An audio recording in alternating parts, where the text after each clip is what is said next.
세상에 퍼지는 반기독교 문화가 어제 오늘 일은 아닙니다만 최근 그 상황이 좀 더 심각해 보이는 건 공영방송 프로그램에서도 이제는 이 모든 게 자연스러운 일이 됐다는 겁니다. 오늘은 이 이야기를 좀 해보려고 하는데요. 한국계 언론회 사무총장 신만섭 목사 스튜디오에 모셨습니다. 목사님 안녕하십니까? 네, 안녕하세요. 네. 자, 요즘 우리 사회에 일어나고 있는 반기독교적인 문화, 글쎄요, 뭐 딱 한 가지 꼽기도 힘든 상황인데 네. 일단 이 상황들을 좀 어떻게 보고 계시는지요? 최근에 우리 기독교계와 그다음에 시민단체가 공영방송인 MBC를 찾아가서 그 앞에서 대대적인 시위를 한 그런 일이 있었습니다. 아, 예. 네. 근데 그 이유는 뭐냐면은 이 동성애 보이그룹이 그 노래를 부르는데 그 내용을 방송에서 네네. 적합한 것으로 그렇게 심사를 한 것이죠. 아, 예. 근데 이제 뭐 동성애 그룹이라고 해서 문제가 된 것이 아니라 사실은 이제 그 가사의 내용이 된 것입니다. 네네. 예, 그 내용을 이제 말씀드리면은 난 태초부터 게이로 설계돼서 내 주께서 정했어. 이런 이제 가사 내용을 담고 있습니다. 예, 예. 근데 사실은 그 내용은 완전히 이 성경하고는 다른 얘기죠. 네. 또 이런 것은 이제 반기독교적인 그런 문화인 것이고요.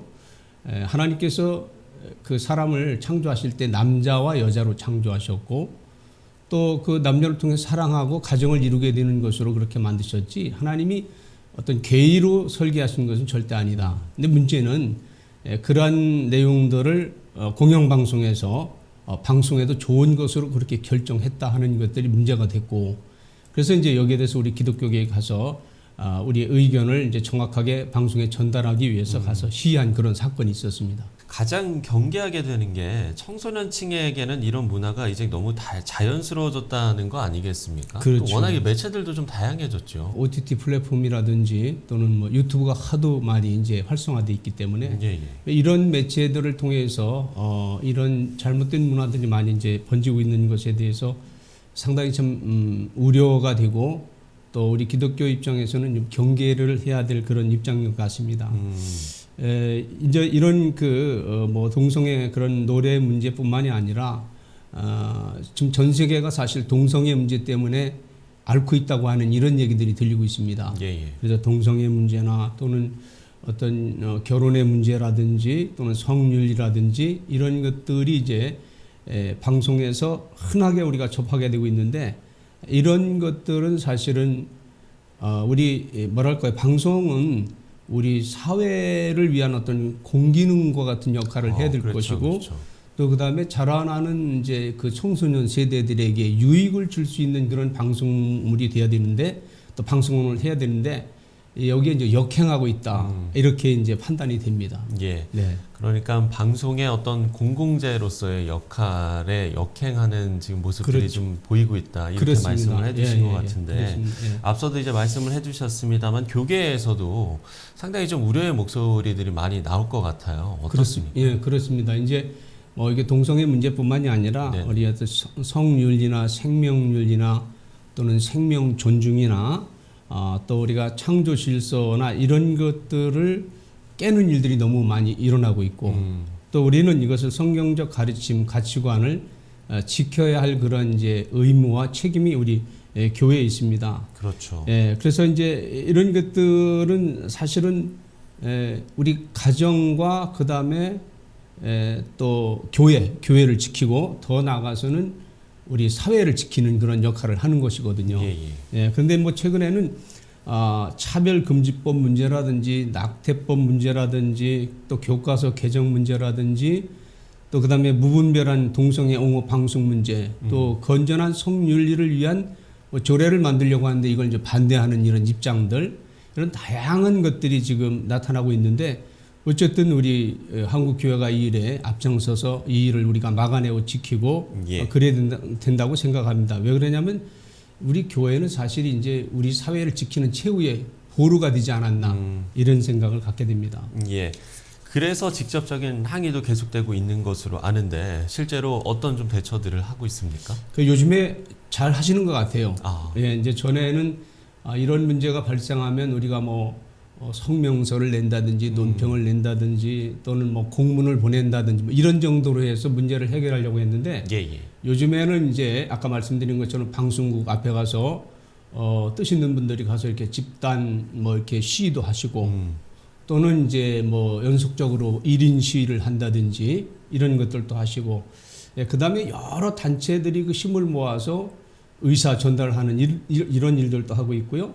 예. 그다음에 이제 또 해당 정부 부처나 방송사를 직접 찾아가서 의사 전달을 하고, 또 정치권을 찾아가서 이렇게 의사 전달을 하고, 그다음에 여기에 이제 필요한 뭐 포럼이라든지 세미나 같은 것을 하는 뭐 이런 방법들을 아주 다양한 형태로 우리 의사 전달하고 있는 것을 보고 있습니다. 지금 이런 상황들이 이제 전방위적으로 나타나기 때문에 그야말로 뭐 가정과 학교 또 교회에서의 교육이 상당히 중요해지지 않았습니까? 그렇죠. 이제 저는 이제 두 가지로 봅니다. 하나는 이제 그 공교육의 문제가 우리나라 심각하다 이런 이제 생각이 들고요. 사실은 그 교육의 주체는 교사와 학부모와 그다음에 피교육적 입장에 있는 학생들이라고 보거든요. 예. 근데 우리나라는 이상하게 그 공교육 현장에 정치권이라든지 또는 시민단체라든지 이런 분들이 끼어들어 가지고 그래서 교육을 해치는 어떤 그런 뭐 법을 만든다든지 조례를 만든다든지 이런 일들이 너무 많이 일어나고 있다. 그러면 이것은 미래 세대를 자기들의 어떤 정치적으로 이용하려고 하는 그런 도구화시키려고 하는 이런 것이 아닌가 이런 이제 우려를 하게 됩니다. 그래서 공교육 현장에 우리 학부모나 또는 우리 기독교에서 좀 더 세심하게 관심을 갖고 또 문제점들을 찾아내서 우리가 우리의 의견을 전달해서 그것이 개선되도록 하는 이런 역할을 해야 될 것 같고요. 또 한 가지는 교회 교육을 우리가 좀 더 뭐 철저하게 좀 해야 되지 않을까. 교회 교육을. 예, 네. 그래서 성경적 가치관이나 이런 것을 정확하게 전달하고 가르치는 역할들을 해서 그래서 공교육 현장에서는 우리가 좀 감시자 역할을 하고 교회 교육 현장에서는 철저하게 하는 이런 일들을 해야 될 것 같습니다. 교육의 중요성을 다시 한번 강조해 주셨고요. 얼마 전에 TV 프로그램 중에 합창 경연을 하는 게 있었는데 이게 이제 공중파에서 가스펠이 전파를 타고 또 호응이 상당히 좋았던 것으로 기억을 하는데 그렇죠. 예. 우리가 이제 뭐 계속해서 뭐 비판과 경계도 물론 중요하겠습니다만 이런 좀 좋은 컨텐츠를 개발하는 것 이런 부분도 좀 필요하지 않겠습니까? 그렇죠. 이제 이런 부분에 있어서 우리가 소위 투 트랙으로 나갈 필요가 있다고 생각합니다. 예. 그래서 어떤 그런 언론이나 미디어가 반기독교적이고 반성경적이고 반교회적인 것들을 방송하고 할 때는 우리가 이 부분에 대해서 적극적으로 나설 필요가 있다고 보고요. 그리고 이제 어떤 분들은 또 그런 얘기를 합니다. 우리 기독교가 굳이 나서서 그런 일을 할 필요가 있겠느냐. 우리 기독교는 맷집이 있기 때문에 네. 누가 우리를 공격해도 뭐 괜찮다, 상관없다 이렇게 말씀하시는 분들도 계시는데 네네. 사실은 그렇게 되는 우리가 그런 그걸 방임하고 있는 동안에 반기독교 정서가 점점 더 심해진다면 그건 우리 기독교에 큰 피해가 되는 거죠. 그렇죠. 저는 그래서 거기에 대한 것을 우리가 침묵하고 방관만 할 것이 아니라 적극적으로 나설 필요가 있다. 또 이건 교회의 책임이 된다 이렇게 생각하고요. 그다음에 또 한 가지는 정말 좋은 그런 콘텐츠나 프로그램을 만들어서 네네. 그래서 그 방송이나 이런 미디어들이 교회와 함께 할 수 있는 이런 방법들도 우리가 찾아야 되지 않나 이런 생각을 갖게 됩니다. 현재 이런 상황들에 대해서 한국교회가 또 성도들에게 전하고 싶은 말씀이 있으실 것 같은데 끝으로 뭐 올해 계획 그리고 또 기도 제목이 있다면 함께 나눠주시면 좋을 것 같습니다. 뭐 우리 교회가 두 가지 하나님의 명령을 받았다. 하나는 이제 선교 명령이고 선교면 또 하나는 이제 문화 명령. 우리 여기 C채널도 여기 사실 뭐 그 문화에 대한 문화를 통한 그런 기독교 가치관을 문화를 또 이렇게 사회 속에 전달하는 역할을 하고 계시지 않습니까? 그렇죠. 그래서 이제 이 문화 명령을 우리가 이 두 가지 선교 명령과 문화 명령을 받았는데 우리 기독교인들 가운데서도 상당히 많은 분들이 각 분야에 이제 진출해 계시거든요. 그분들이 이제 같이 직장에 나가셔서 선교적 사명도 감당하시고 네네. 또 그다음에 이제 그 문화 명령을 좀 이렇게 지킬 수 있는 이런 것들을 그분들이 훈련되어져서 했으면 좋겠다 하는 그런 생각을 갖게 됩니다. 그래서 이제 그 문화 명령은 뭐 여러 가지가 있을 수 있겠지만은 한 가지 실천할 수 있는 것들이 있다면 네. 직장이나 특히나 이제 뭐 방송이나 언론이나 미디어 쪽에 계시는 분들이 그 방송에서 행해지는 것들 가운데 좀 문제가 되는 것들을 좀 모니터링해서 그래서 우리 교회와 함께 좀 협력을 해서 그런 부분들을 좀 개선해 나가는 그런 역할들을 좀 하셨으면 좋지 않을까 이런 생각을 합니다.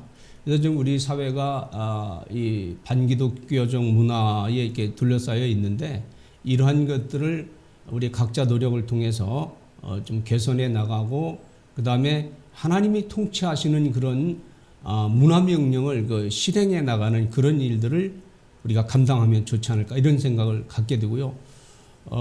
이제 한국 교회가 사실은 코로나를 겪으면서 코로나 한 3년 동안에 많은 어려움이 있고 제가 주변에도 그 아는 분들 교회가 어려움을 겪고 있고 이 문을 닫고 있다는 이런 얘기들을 듣습니다. 그래서 우리가 우리 C채널에서 다른 여러 가지 기도 제목도 있겠지만은 그런 부분도 좀 많이 기도해 주시고 네네. 그 다음에 이제 앞에서 좀 말씀 나눴지만은 우리 교회가 복음만 전하는 것이 아니라 우리 사회 속에서 함께 협력해 나가야 할 부분들을 찾고 또 그것이 이제 교회 각 성도님들을 통해서 통로 역할을 해서 그 일들까지 같이 해 나가는 그 일을 했으면 좋겠다는 생각이 듭니다. 네. 예. 선교적 사명 또 문화적 사명을 강조해 주셨고요. 또 코로나19로 어려움을 겪고 있는 많은 교회들을 위해서 네. 기도해 달라는 당부의 말씀까지 해 주셨습니다. 네. 자, 지금까지 한국교회 언론회 사무총장 신만섭 목사와 이야기 나눠봤습니다. 목사님 오늘 말씀 고맙습니다. 네, 감사합니다.